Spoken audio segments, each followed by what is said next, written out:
नमस्कार, आप देख रहे हैं CWB हिंदी न्यूज।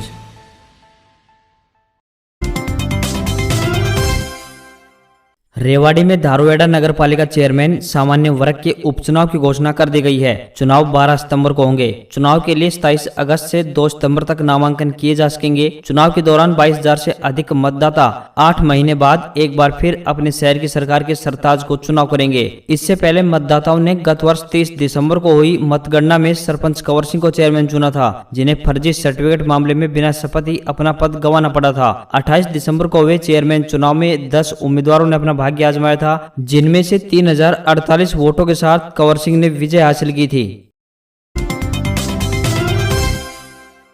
मुख्यमंत्री हरियाणा मनोहर लाल का कहना है कि प्रदेश में 18 अगस्त 2021 तक 54,73,599 परिवारों के 2,20,48,121 व्यक्तियों के परिवार पहचान पत्र में पंजीकरण कर अपनी हस्ताक्षरित सहमति प्रदान की है। ये जानकारी मुख्यमंत्री ने हरियाणा विधानसभा के मानसून सत्र के दौरान एक प्रश्न के उत्तर में दी। मुख्यमंत्री ने कहा कि हमारा लक्ष्य 1,80,000 रुपए से कम वार्षिक आय वाले परिवारों का आर्थिक उत्थान करना है। उन्होंने बताया कि परिवार पहचान पत्र योजना के सर्वे के तहत अब तक 50,000 रुपए तक वार्षिक आय वाले 30,000 परिवार और 1,00,000 रुपए तक वार्षिक आय वाले घोषित करने वाले परिवार चिन्हित किए गए हैं। इनकी आमदनी के स्रोत बढ़ाने के लिए 6 विभागों की टीम परिवारों से संपर्क कर योजना बना रही है।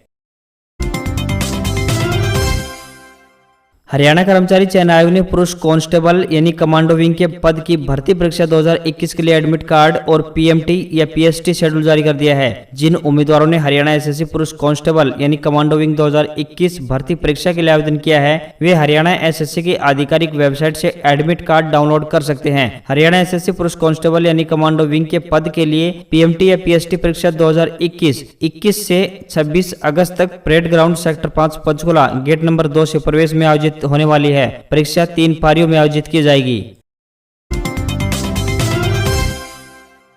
हरियाणा में बहुप्रतीक्षित पंचायती राज चुनाव में कुछ और समय लग सकता है, क्योंकि हाईकोर्ट से अभी इस मामले में हरी झंडी नहीं मिल पाई है। हरियाणा में पंचायत चुनाव को लेकर पंजाब एंड हरियाणा हाईकोर्ट में सुनवाई हुई है। इस दौरान सरकार पक्ष और याचिकाकर्ता की तरफ से दलील दाखिल की गई है। अब इस मामले में अगली सुनवाई 14 सितंबर को होगी। पंजाब एवं हरियाणा हाईकोर्ट में चीफ जस्टिस के डबल बेंच में सुनवाई हुई है, जिसमें सुनवाई के दौरान प्रदेश सरकार की तरफ से कहा गया है कि पंचायत चुनाव ज्यादा लेट हो गए हैं, ऐसे में वो जल्दी चुनाव करवाना चाहते हैं। डबल बेंच की तरफ से कहा गया है कि अगर जल्दी चुनाव करवाने हैं तो प्रदेश सरकार पुराने नियमों पर चुनाव करवा सकती है, तब पंचायत आरक्षण के नए नियमों को विड्रा करना होगा। मामले पर अगली सुनवाई 14 सितंबर को निर्धारित की गई है।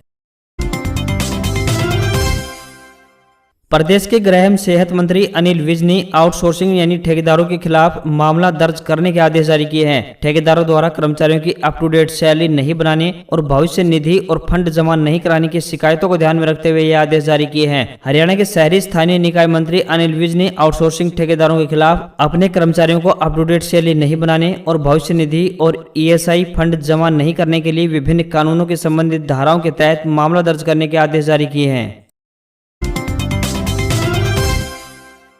हरियाणा के पंचकुला स्थित ऐतिहासिक धार्मिक स्थल माता मनसा देवी मंदिर में अब छोटे कपड़े पहनकर आने पर रोक लगा दी गई है। मंदिर में छोटे कपड़े पहनकर आने वालों को प्रवेश की अनुमति नहीं मिलेगी। मंदिर बोर्ड की सचिव शारदा प्रजापति ने बताया कि कई श्रद्धालुओं से शिकायत मिलने के बाद यह फैसला लिया गया है। धर्म की मर्यादा एवं संस्कृति का पालन करवाने के लिए फैसला लिया गया है। बच्चों में संस्कार भरने के लिए अब छोटे कपड़े जींस पहनकर अंदर नहीं आने दिया जाएगा।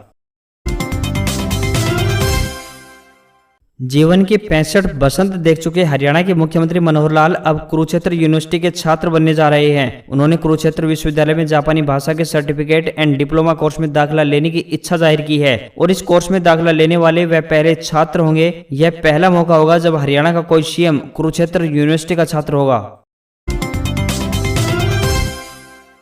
मानसून की एक्टिविटी फिर से शुरू होने के बावजूद पश्चिमी राजस्थान के लोग गर्मी से परेशान हैं। बीकानेर, चूरू, गंगानगर, फलोदी में पारा 41 डिग्री के पार पहुंच गया है। पूर्वी राजस्थान के अलवर, भरतपुर, जयपुर, कोटा और उदयपुर संभाग में हल्की बारिश से हवा में ठंडक घुली हुई है। मौसम विभाग ने अगले 2 दिन के लिए पूर्वी राजस्थान के 10 से ज्यादा जिलों के लिए येलो अलर्ट जारी कर कुछ जिलों में कहीं कहीं भारी बारिश की चेतावनी भी दी है। शुक्रवार को अलवर, जयपुर, दौसा, चित्तौड़गढ़, उदयपुर, भीलवाड़ा जिलों में हल्की बारिश हुई है।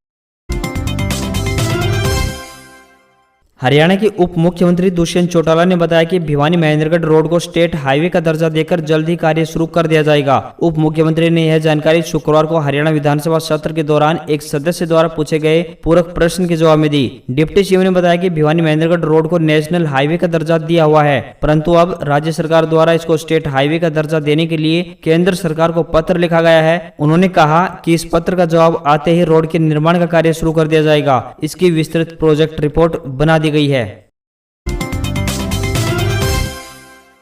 हरियाणा के मुख्यमंत्री मनोहर लाल ने कहा है कि सूक्ष्म सिंचाई प्रणाली अपनाने वालों को तुरंत ट्यूबवेल कनेक्शन जारी कर दिया जाएगा। मुख्यमंत्री ने ध्यानाकर्षण प्रस्ताव पर चर्चा के दौरान हरियाणा विधानसभा के मानसून सत्र के पहले दिन यह बात कही। उन्होंने कहा कि माइक्रो इरिगेशन अपनाने वालों को प्रणाली स्थापित करने के लिए 85% सब्सिडी प्रदान करने का प्रावधान किया गया है। मुख्यमंत्री ने कहा है कि 27 दिसंबर 2018 को घोषणा के बाद 4 दिन में ही हजारों किसानों ने ट्यूबवेल कनेक्शन के लिए आवेदन किया था। इसके बाद 30,000 रुपए जमा कराने की बात कही गई तो 84,000 लोगों में से 56,000 ने राशि जमा कराई। हमारी प्राथमिकता राशि जमा कराने वाले लोगों को ट्यूबवेल कनेक्शन देने की है।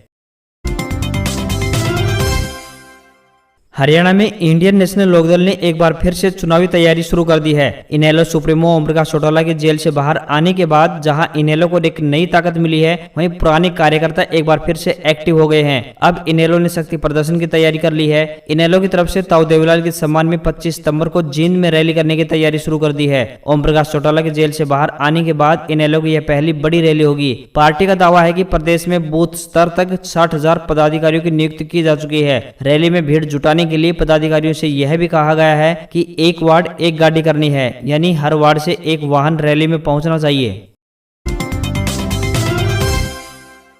अगर आप 10वीं या 12वीं पास हो और डीसी रेट पर सरकारी विभाग में नौकरी की तलाश कर रहे हैं तो आपके लिए हमारे पास सरकारी विभाग में नौकरी की जानकारी है। महिला एवं बाल विकास विभाग ने helper, cook, store keeper, house father, बाल कल्याण अधिकारी समेत कई पदों पर भर्ती के लिए नोटिस जारी किया है। इन पदों के लिए उम्मीदवार 10/9/2021 तक आवेदन कर सकते हैं। इन पदों पर आवेदन करने वाले उम्मीदवार की शैक्षणिक योग्यता 10वीं या 12वीं पास होनी चाहिए। इन पदों पर आवेदन करने वाले उम्मीदवार की आयु 18 वर्ष से लेकर 42 साल तक होनी चाहिए।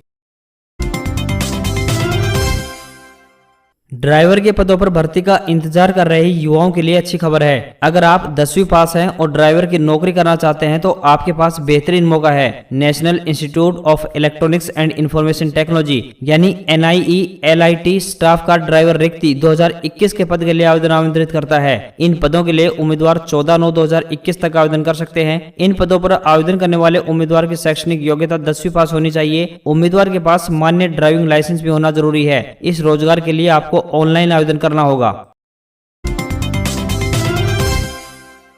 कारोबारी हफ्ते के आखिरी दिन यानी शुक्रवार को भारतीय शेयर बाजार गिरावट के साथ खुले और अंत में सेंसेक्स 300.17 अंक गिरकर यानी 55,329.32 पर और निफ्टी 118.35 अंक गिरकर यानी 16,450.50 पर लाल निशान पर बंद हुए।